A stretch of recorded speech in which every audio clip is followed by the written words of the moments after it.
जहां या तो बूस्टर डोज लगाई जा रही है या लगाने की योजना बनाई जा रही है, लेकिन इन देशों में भारत का नाम अभी शामिल नहीं है क्योंकि भारत में फिलहाल बूस्टर डोज का कोई प्लान नहीं है। ये बात आज केंद्रीय स्वास्थ्य मंत्रालय ने एक बार फिर स्पष्ट की।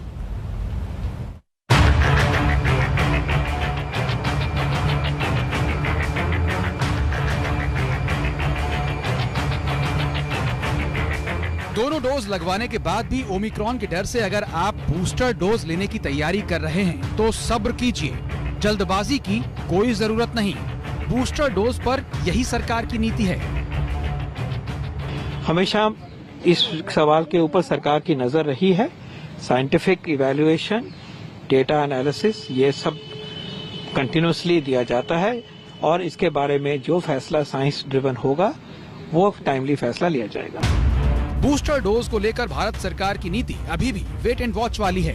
वेट WHO के निर्देशों का किया जा रहा है और वॉच उन देशों को किया जा रहा है जहां ओमिक्रॉन की वजह से इमरजेंसी में बूस्टर डोज की शुरुआत हो चुकी है, जिनमें अमेरिका भी शामिल है। If you're vaccinated, you have your booster shot, you're protected from severe illness and death.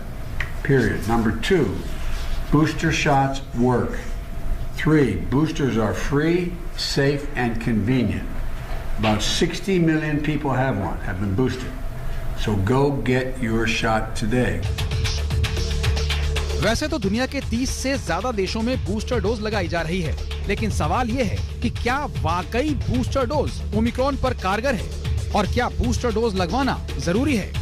Oxford university के रिसर्च के मुताबिक ओमिक्रॉन के खिलाफ फाइजर और मॉडर्ना कंपनी के वैक्सीन की 2 डोज 33% तक ही असरदार हो रही हैं। यूके हेल्थ सिक्योरिटी एजेंसी ने एक रिसर्च में कहा है कि मॉडर्ना और फाइजर वैक्सीन की बूस्टर डोज लेने के बाद ओमिक्रॉन के खिलाफ 70 से 75% इम्यूनिटी हासिल हो रही है।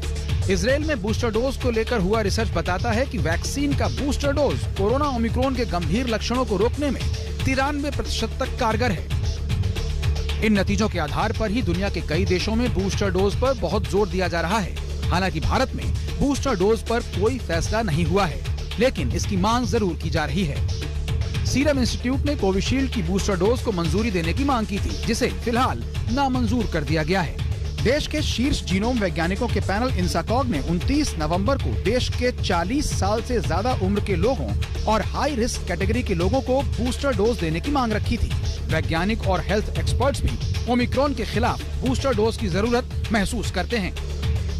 Booster dose must be needed. Some suggestion came from the medical authorities, experts. That's why we are requesting the central government. केंद्रीय स्वास्थ्य मंत्रालय और नीति आयोग ने तय किया है कि बूस्टर डोज पर फैसले के लिए वो विश्व स्वास्थ्य संगठन की नीति पर ही चलेगा।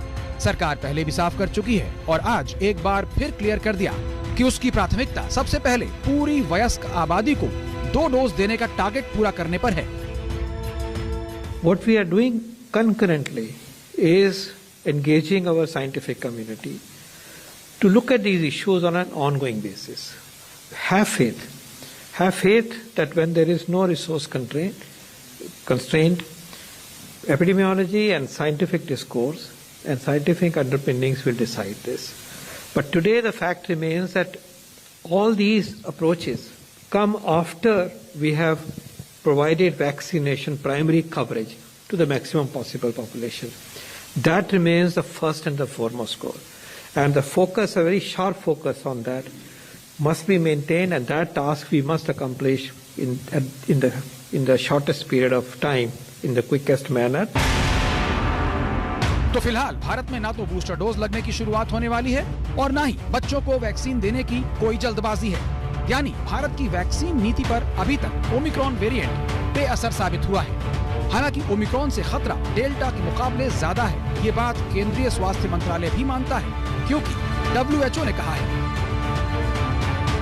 डायरेक्टर जनरल ऑफ WHO ने अपनी एक प्रेस ब्रीफिंग में जो विषय बताए हैं, हम फिर आप लोगों की दृष्टि में स्पेसिफिकली लाना चाहेंगे, जिसमें उन्होंने कहा है कि ओमिक्रॉन जिस गति से बढ़ रहा है वैसा किसी पर्टिकुलर वेरिएंट में उस गति से बढ़ते हुए केसेस को नोट नहीं किया गया है।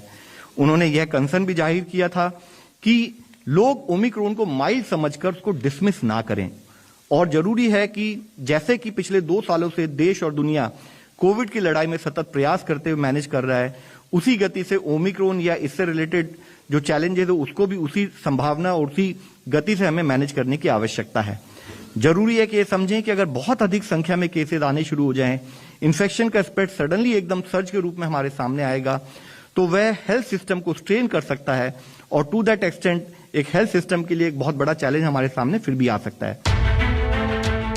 ऐसा नहीं है कि बूस्टर डोज की संभावनाओं को सरकार ने सिरे से खारिज कर दिया है, लेकिन अभी सरकार को इसकी ज्यादा जरूरत महसूस नहीं हो रही है। फिलहाल ओमिक्रॉन से बचाव की जिम्मेदारी खुद आपके कंधों पर है। हमें एक संकल्प लेना है कि हम कोविड अनुरूप व्यवहार को अपनी लाइफ में स्वीकार करें। भारत सरकार ने बताया है कि विकसित देशों की तुलना में भारत में ज्यादा वैक्सीनेशन की गई है। अगर हम भारत की तुलना अमेरिका से करें तो 2 गुना ज्यादा टोटल वैक्सीनेशन यहां पर भारत में हुई है, और अगर ब्रिटेन से कंपेयर करें तो 11 गुना ज्यादा वैक्सीनेशन भारत में हुई है। तो ये क्या कारण है कि भारत इस वक्त तीसरी डोज यानी कि बूस्टर डोज पर कोई बात नहीं कर रहा और ना ही बच्चों की वैक्सीन के लिए कोई टाइमलाइन सामने बता रहा है? ऐसा तो नहीं है कि वैक्सीनेशन की कमी है, क्योंकि भारत में इस वक्त हर राज्य के पास बैलेंस वैक्सीन डोजेस पड़ी हुई हैं। तो क्या कारण हो सकता है जहां पर विकसित देश हमसे पहले बूस्टर डोजेस और बच्चों की वैक्सीनेशन की शुरुआत कर चुके हैं, भारत अभी भी इस बारे में बस सोच ही रहा है? हितेश कुमार के साथ मैं मिलन शर्मा, आज तक।